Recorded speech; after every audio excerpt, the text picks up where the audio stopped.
Howdy y'all, I am Ice Gold, and about a week-ish ago on Christmas Day, Ratbeard, the lead designer for Wizard101, said this about quote-unquote cosplaying. And by cosplaying, I don't mean like throwing on a cool stitch or whatever. What I mean is playing as one school, like for example a death, and then just running a ton of off-school damage and off-school pierce. And basically just playing another school on a lower DPP and higher resist school.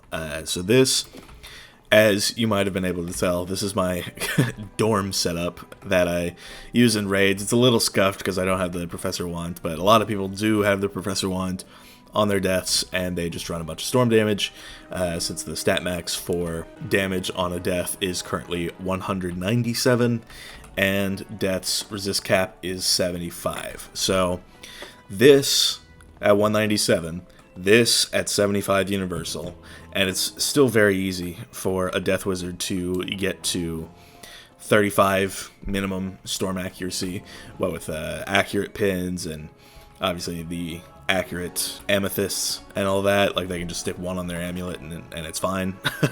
So this has become a bit of an issue as of late. We have seen people just play Storm, for example, on other schools and just perform better. It's like what they do is they take their higher health and resist that they get as a lower damage school, or as a lower DPP school, in Death's case, and they just run a bunch of storm damage and storm spells in their decks. Like Rain of Torrents here, as you can see, does 1,255 base damage, and on the Gambit, it does 2,510, which is honestly insane. And the fact that you only need, 4 blades in order to pull that off, it's like, all you really do, what you see people do is, you see people use like 2 elemental blades, for example, and then just like that, they have a buffed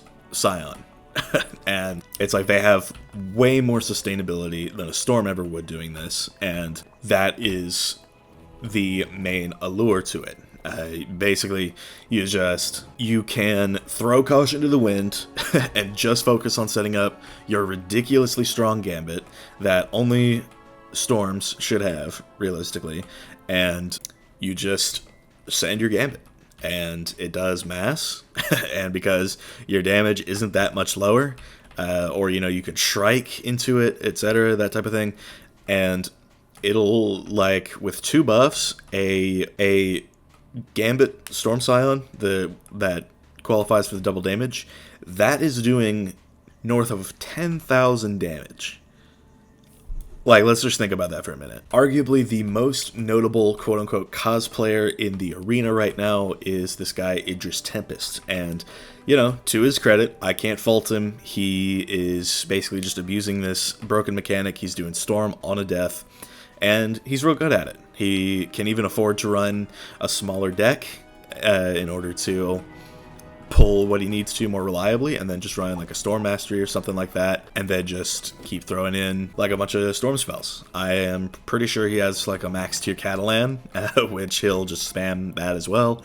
And yeah, it's not just about Gambits, it's about all of these other insanely high DPP Storm spells. Like, the guy could throw out a 920 damage Triton, and under like an aura that he tends to use a lot, that's doing a lot of damage. So it's like, he has all the benefits of a Death Wizard, having higher health and higher resist, but also has the benefits of Storm's DPP. And this is a problem that a lot of people have noticed. It's like, I had a match against him on stream the other day, and there's just, it's like I queued him, and it's like, what do you even do against that? It's like a fire, for example, which is what I was on. And it's just, people understandably find that to be broken. Now, Ratbeard has said that, in the screenshot I showed earlier, he is looking into tweaking the stat maxes for lower DPP schools. And this is very vague. I'm not entirely 100% sure what he means by this, but something tells me that what he's looking to do is he's looking to have the death damage cap remain where it is, 197, but having the storm damage cap on a death come down considerably, because, as you can see, I don't even have my fully max pins. I could gain something like 8 to 10 more damage just off of the pins alone, so potentially moving the stat cap for storm-specific damage down from 197, which is where death is currently, down to maybe 167. I think that would be a little bit more balanced, although granted it would still do mass if Pierce is left untouched, which I hope they touch that too.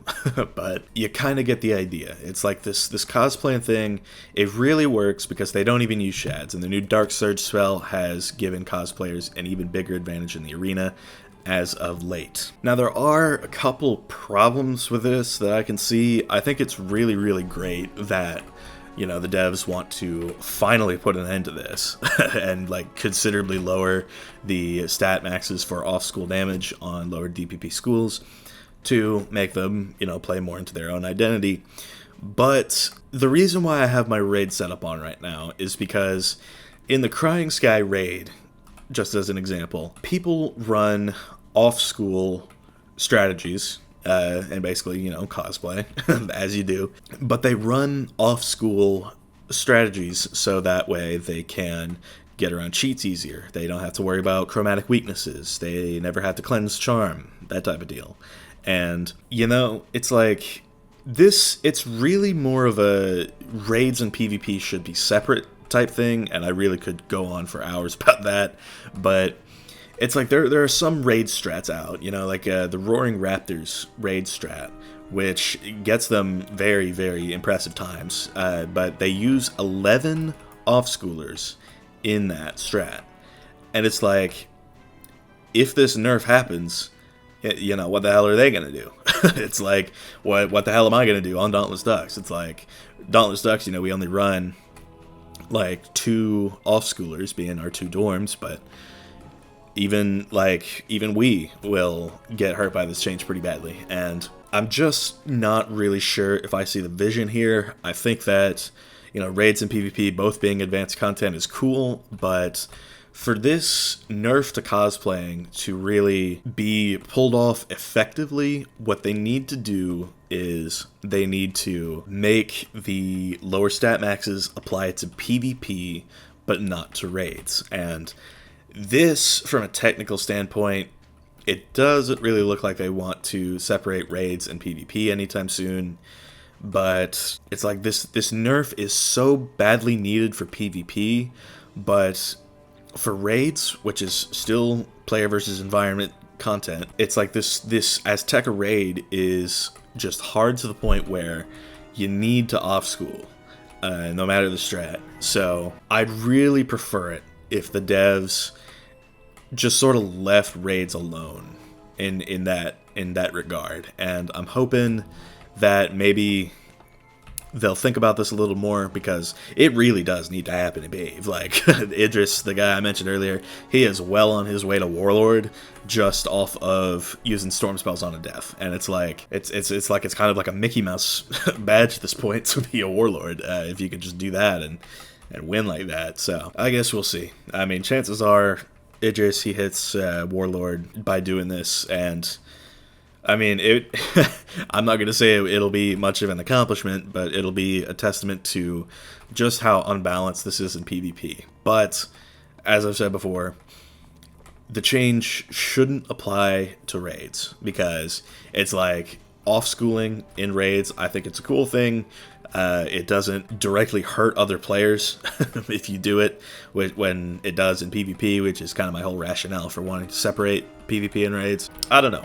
I've got a video coming up soon about how PvP and PvE should be separate, but what I'm probably going to do, and I would be expecting this in that video, is I'm going to talk about how raids should be lumped in there with PvE. It's like PvP and raids, they could still be considered both, you know, advanced content, but PvP changes need to not affect PvE content. So I guess that's just my bottom line, and you know, stay tuned for that. I'm looking to post that at some point in the next week. So I'll ready my talking points. I know I've already asked for some of y'all's help with that on a community post, so go check my community tab if you want to contribute, and maybe I'll talk about it. Some of the things that you say, and yeah, I'm hoping that in 2024, this new year, that the devs can finally separate the two. Yeah, before I ramble on for too much longer, I have a raid starting in 10 minutes, so thank y'all for watching. I've been Ice Gold. Be sure to like, subscribe, and leave like 50 comments for the algorithm. Join my Discord down in the description if you want to chat with me some more, and I will see y'all later.